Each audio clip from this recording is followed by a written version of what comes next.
Hello everyone, welcome back to my new blog. আজ চলে এলাম আরেকটা নতুন ব্লগ নিয়ে। এই ব্লগটা ছিল বেশ কয়েকদিন আগে। তো আমার প্রিভিয়াস ব্লগগুলোতে তোমরা তো দেখেইছিলে যে আমি গিয়েছিলাম বগুড়াতে, আর দু একটা ব্লগে আমি বলেছিলাম আমার মাসির নতুন বাসার গৃহপ্রবেশের জন্য আমরা বগুড়াতে গিয়েছি। গৃহপ্রবেশ ছিল 16ই মার্চ। আমরা যশোর থেকে বগুড়াতে গিয়েছিলাম ঠিক তার আগের দিন, অর্থাৎ 15ই মার্চ। এই তো বাসায় পৌঁছে ফ্রেশ হয়ে খাওয়া দাওয়া করে চলে আসলাম আমরা নতুন বাড়িতে। যেহেতু কালকেই গৃহপ্রবেশ, তাই বাসায় রয়েছে প্রচুর কাজ, আর সেগুলো তো একা কারোর পক্ষে করা সম্ভব না। আমরা সবাই মিলে কাজগুলো শেষ করব।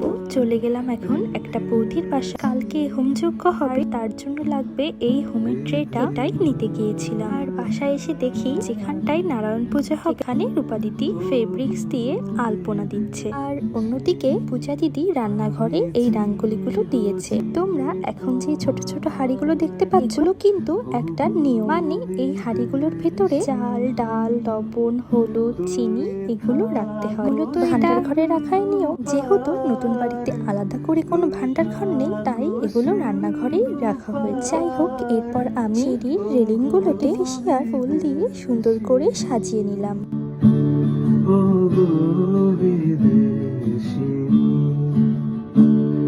এরপর পূজা দিদি আম পাতা আর গাঁদা ফুল দিয়ে কি জানি একটা বানালো, এক্স্যাক্টলি আমি এটার নাম জানি না। আর এটাকে দরজার সামনে লাগাতে হয়। আর তোমাদের তখন যেই আলপনা দেওয়াটা দেখালাম, এটা তো দেওয়া শেষ হয়ে গেছে।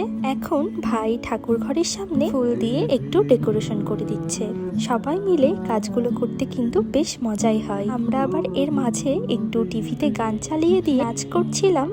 এরপর নিচে চলে গেলাম, কারণ বাসার ফ্রন্ট সাইডের যে গেট, সেখানেও স্বস্তিকা আঁকাতে হবে। আর গেটের সামনেও আর্টিফিশিয়াল ফুল দিয়ে একটু ডেকোরেশন করছিলাম। ডেকোরেশন করতে করতেই হঠাৎ করে ঝড় শুরু হয়ে গেল, আর চলে এলো প্রচন্ড বৃষ্টি। তাই সেই ফুলগুলো লাগানোর পরেও আবার খুলে ফেলতে হলো। তো আজকের ব্লগটা এই পর্যন্তই। ভালো লাগলে লাইক, কমেন্ট, শেয়ার করবে। ততক্ষণের জন্য টাটা।